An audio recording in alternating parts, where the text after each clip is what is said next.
মানে জল একটু লিক আছে, তো লিক হইতেছিল আগে থেকে অল্প অল্প কতটা। তারপরে হেভি লোডেড গাড়ি যখন আয়ে তখন বোধ হয় এটা ওই বড় গর্ত করে লাইছে। তো এই কারণে এলাকাবাসীর বিক্ষোভ যে এখান দিয়ে বড় বড় বালুর গাড়ি যাচ্ছে, ইটের গাড়ি যাচ্ছে, এটা নিয়ে দেখছি না, যাই বোধ হয়, আমি এটা বলতে পারবো না।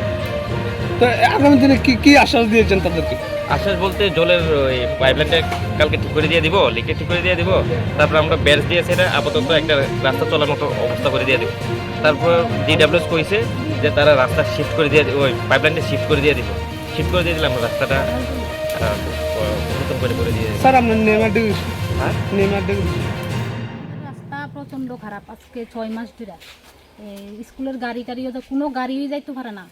আজকে কালকে স্কুলের গাড়ি পুরো এমনি বাচ্চা ভর্তি স্টুডেন্ট কাইতে হয়ে গেছে গা, আজকেও কাইতে হয়ে গেছে গা। আর ইটের আর বালুর গাড়ি ডেলি আপ ডাউনে এই সমস্যা হয়েছে, ডেলি আপ ডাউন করে ইটের গাড়ি বালুর গাড়ি।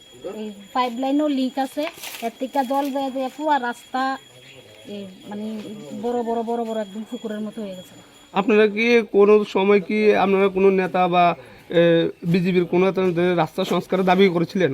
হ্যাঁ হ্যাঁ, তারা পরবর্তী সময় কি বলেছে?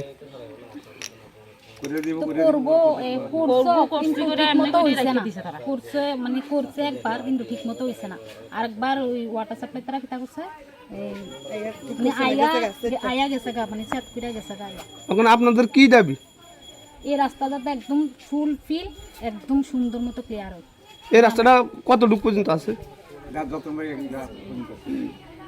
গতনবাড়ি